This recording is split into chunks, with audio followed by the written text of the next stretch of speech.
tozopesa Rwanda opportunité atekisa mboka na biso. Tozopesa Rwanda opportunité ya kobundisa biso.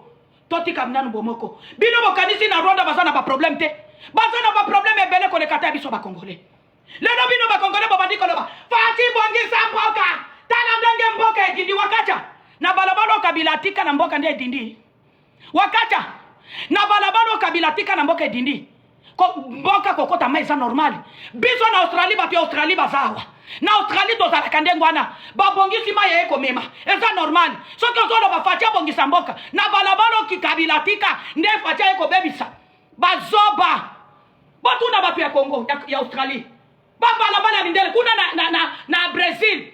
Tangu maye memaka bango. Babongisa ka balabala te. Tangu maye memaka bango. Bazalaka na baponte. Si bazalaka nango. Kasi mpona nini? Ekendaka. Eza normal. Tozana fleuve. Tozana fleuve. Bazoba. 18 ans ya mandaka bekisalela kabiso nini? Nini? Bino bokanisi baronde bazana ba problème te. Lelo kende na Rwanda. Otuna kaka Rwanda. Régime ya Kagame zandenge nini mutu akokima ho.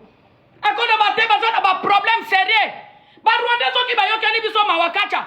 Bobanda nanu kokende kosilisa régime ya Kagame. Avant 30 ans de pouvoir.